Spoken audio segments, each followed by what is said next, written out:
बातमी खासदार संजय राऊतांनी केलेल्या एका मोठ्या गौप्यस्फोटासंदर्भातली। भाजपने शब्द पाळला असता तर सरकार आलं असतं आणि एकनाथ शिंदेनाच उद्धव ठाकरे मुख्यमंत्री करण्याचा थेट सिग्नल त्यांनी दिलेला होता असं खासदार राऊत यांनी म्हटलंय। भाजपने शब्द पाळला नाही म्हणून युती सरकार आलं नाही आणि म्हणूनच शिंदे मुख्यमंत्री झाले नाहीत असंही त्यांचं म्हणणं आहे। महाविकास आघाडी सरकार स्थापन करताना शिंदे उपस्थित होते, मात्र शिंदेना मुख्यमंत्री करण्यास अजित पवार आणि शरद पवारांनी विरोध केला होता। याचा पुनरुच्चार संजय राऊत यांनी केलाय।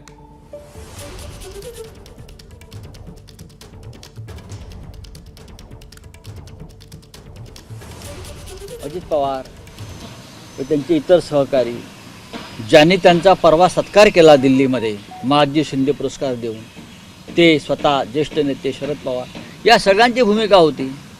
एकनाथ शिंदे चालणारच नाहीत, आम्हाला फारच ज्युनियर आहे, त्यांच्या हाताखाली आमचे लोक वरिष्ठ काम करणार नाहीत। म्हणजे स्वतः शरद पवार यांनी उद्धव ठाकरेंना हे सांगितलं, तुम्हाला सांगितलं की आम्हाला एकनाथ शिंदे हे मुख्यमंत्री पद उमेदवार नको। होय, यात लपवायचं काय?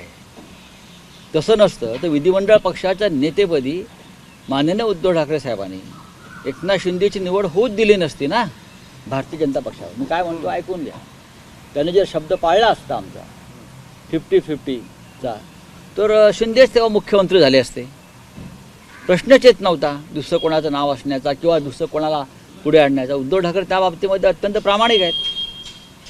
त्यांनी एकनाथ शिंदे यांना विधिमंडळ पक्षाचं नेतं केलं, तिथेच त्यांना तो एक सिग्नल असतो तो दिलेला आहे। पण भारतीय जनता पक्षाने शब्द पाळला नाही म्हणून एकनाथ शिंदे मुख्यमंत्री झाला नाही। एबीपी माझा, उघडा डोळे बघा नीट।